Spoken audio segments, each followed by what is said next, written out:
Have you ever felt like the path you're on no longer fits who you're becoming? It's not a breakdown, it's not a failure, it's a signal, a whisper that says you need to change something. The status quo is very often something that we think is outside, something that we have to challenge, but most often it is inside us. It is a habit, a belief, a state of comfort, a definition of success that we've inherited but never questioned. Hi, my name is Anusha Stephen, and I'm the co-founder of Big Little People and the founder of The Talking Canvas, and I've lived my life in chapters of reinvention. Not loud, rebellious leaps, but slow, intentional pivots that have helped me get closer to who I really am.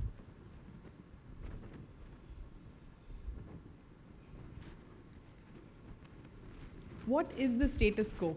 The status quo is the default setting. It's the assumption, an unspoken rule of how things are supposed to be. Ever since I graduated, ever since I cleared my post-graduation, I've always wanted to start something of my own. But just like everybody else, all my batchmates, I wanted to land that first campus placement. And I did land that with TCS when I was hired on day one.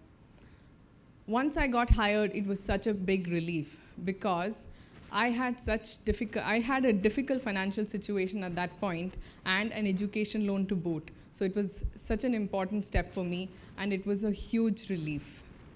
Once I joined TCS, my career really took off.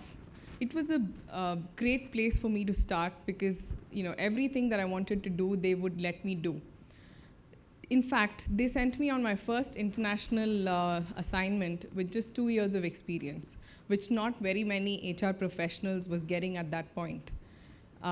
So soon after, I also got a lot of role changes within TCS, and soon after, I was also deployed to Singapore to head resource management for ASEAN. Within 6 months, I moved up, and I was heading resource management for Asia Pac. Heading resource management for Asia Pac, sitting out of Singapore, was the perfect place to be. It helped me travel. It helped me learn so much about how to handle a team, especially remotely. So all of these experiences were great, but the international exposure also told me something. It gave me exposure to culture, places, art, all of that. And I felt like a longing to go back to what I was doing. I started doing art lessons, things like that, and there was a tug that this is not what I should be doing, and I should possibly start something of my own. There was that itch, I would say, and TCS was becoming very predictable for me and very comfortable. I knew that if I didn't quit then, maybe I will go on being with TCS. So I quit my job, I came back to Bangalore, and I started with Wipro. Why did I take up another job? Because at that point, my husband was going to start something on his own, and I thought 2 entrepreneurs at the same time, not a good idea. So I let him start something on his own, and I continued to work with Wipro.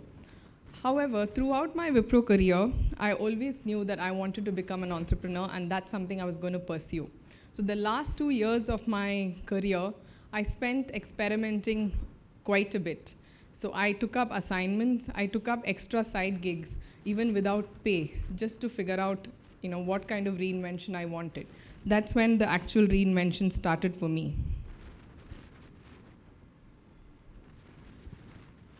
So one of the things that I did to reinvent myself at that point was I took up writing blogs because I thought I want to become a blogger. But I realized that I enjoyed traveling, but I did not want to write about it. I thought maybe I want to become an artist, so I started working under an artist to learn art. And I realized while I loved painting, I did not want to become an artist. I even sold food at a local flea market because I thought that maybe I want to sell food. I wanted to have a cafe concept. But then I realized while I loved engaging with people and doing the business part, I did not want to cook and serve food. Life was good in spite of all of this, but once again, things had become too predictable for me, and I decided that I needed to move. I was rising quickly, enjoying the perks of international assignments, a well-paid job, the thrill of business travel, and a dinked lifestyle to boot. From the outside, it looked perfect. but inside I still needed something more. So that's when I started considering all of these different options in front of me. It was a time of confusion, anxiety, and a tiny breakthrough. At least I knew what I didn't want to do. Through all of this, I realized something, that I wanted to create something. And after a lot of thought around it, I realized that I wanted to make products. So at the peak of my corporate journey, I chose risk over security and started my own venture called the Talking Canvas in 2018. I hustled my way through it with the deep desire to build something of my own, a legacy that I wanted to leave behind. The idea was simple yet powerful. It was about using kids' art on t-shirts and merchandise so their imagination can be worn and celebrated. It was meaningful, exciting, and beautifully messy at that point. That was my first big lesson. Just because something is working doesn't mean it's working for you. And here's what I realized. When something doesn't feel right, we often wait for someone else to rescue us. Maybe a mentor, a guide, a company, maybe even a sign that the timing is right. But very often, the only person who can help you in that situation is you. And the hero you're waiting for is you. That shift in mindset, that I was responsible for my own life, my story, was the first act of real reinvention. Over time, I began to notice a pattern. Every time I felt out of sync, I came back to 4 questions or 4 steps that I took to reinvent myself. Why am I doing this? Where do I want to go with this? Does this serve me? Does this align with who I'm becoming? These 4 questions became my compass for every reinvention. While Talking Canvas was still in its infancy, COVID hit. It was a difficult time for everyone, as you know, and businesses suffered. I had just recently started sending our shipments out to retailers, and my the stock was stuck, and I wasn't getting paid for it. It was a difficult time. Soon, something could happen. The lockdown lifted. I started doing online ads, and our online sales started doing well. And things were going well, but then again, there was this need for constantly adding new inventory and never-ending seasonal collections that people wanted. Customers were asking me for variety. They wanted shorts and pajamas and everything possible for their kids because the quality of our products were good. And what they wanted essentially was fast fashion. I realized I wasn't building a creative brand anymore. People were not buying my products because of art. They were buying it because the quality was good. I was running a fashion machine. And running that machine took its toll. Every week we were getting artwork from parents, creating designs, adding SKUs, and then spending on inventory. I remember that the entire journey, while the sales were still happening and it was better than before, suddenly all the other companies also started going online, right? And the customer acquisition costs became very high, and that was not sustainable for us. And I remember staring at unsold inventory sitting on my shelves, and the weight of making payments was really taking a toll on me. So I paused and I asked, do I want Talking Canvas to be a fashion brand? That pause gave me clarity. I never wanted to build a fashion brand. I wanted to build for creativity. That's when I pivoted Talking Canvas into art and craft kits for children, an approach that honored imagination without the weight of fast fashion cycles. I'll be honest, taking that first step was terrifying. I was actually holding inventory and still doing something different, adding a whole new product base for us. It was terrifying because when you leave something behind, when you leave something that's working behind, the world looks at you like, are you crazy? What are you trying to do? But I've learned this. First step is always the hardest, but it's also the first step that changes everything. Reinvention doesn't begin with certainty. It begins with the courage to move, even when your hands are literally trembling. Reinvention often begins with redefining what success looks like. For me, success became about impacting the lives of children across the globe with our art and craft kits. We created 50 plus kits, and we sold literally 50,000 plus products to customers. And it was going quite well. We even sent a whole shipment of products to Qatar. I remember within 2-3 months, we sent 15,000 pieces for an export shipment, which was something that we didn't even know we could achieve. So things were going quite well. But then we also cracked a deal with Hamleys at that point, I recall. And Hamleys wanted us to change the packaging because the ISI mark was not on it and we had to repackage it. And we also had to send promoters into the store for products to move off the shelves faster. And at that point, I realized to do this, I need to further invest into the company. And it wasn't an investable opportunity for a lot of investors because it was a niche, art and craft. So in business, as you know, consistent sale is what matters. And I realized that collaboration is the best way to achieve it. So what I did was I licensed my brand Talking Canvas to Apolix Ventures.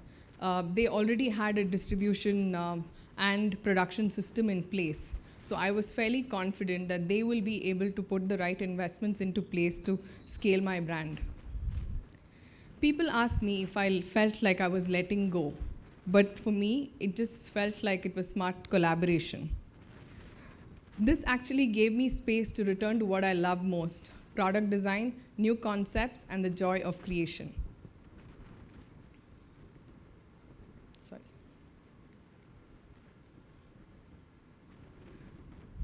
Reinvention isn't about chasing trends. It's about anchoring to what's true. After licensing the Talking Canvas, I went through a phase of uncertainty. I wasn't sure what I wanted to do next, whether I want to go back to the difficulties of being an entrepreneur or take an easier path from there on.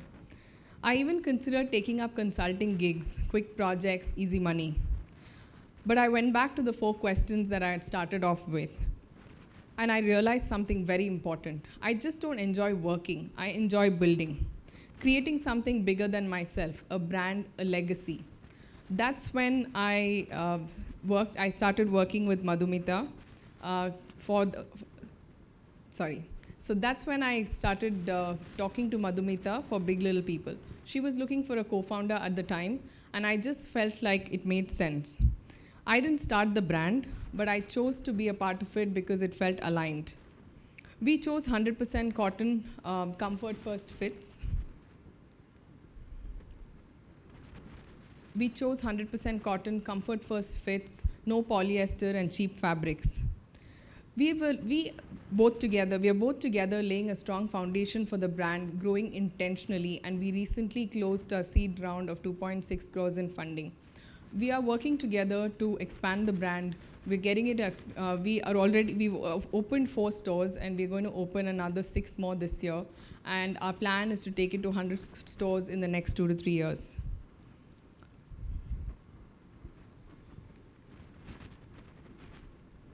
Reinvention isn't about having it all figured out. It's about having the courage to move even when the map isn't clear.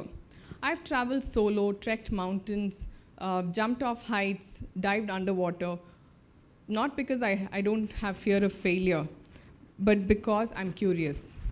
Every bold move that I've made comes from asking, is this what I want? And if I don't do this, am I going to regret it?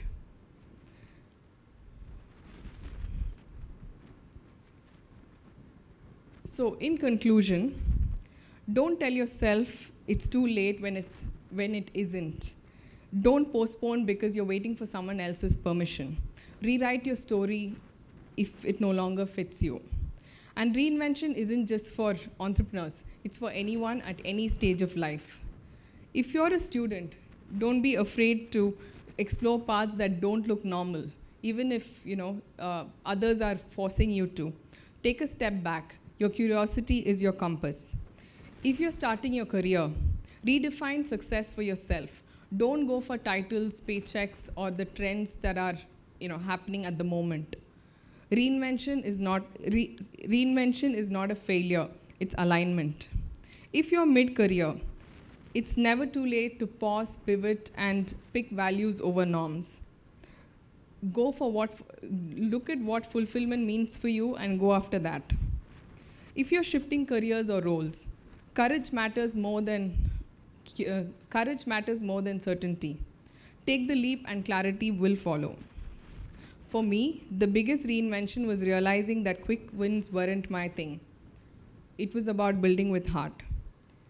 And that's what led me to create, to build, to partner, and to grow intentionally. So I leave you with this. If something no longer fits, don't shrink yourself to stay in it. Reinvent the space, reinvent the rule, reinvent your way forward. Because life doesn't have to match the map, it just has to match you. Reinvention has nothing to do with perfection. It begins when we dare to take that first step, even if you don't feel completely ready. It means being willing to stumble, to get things wrong, to maybe even fail at times, and still choosing to move forward. So, reinvention is not an optional extra. It's the most powerful strategy we have. Thank you.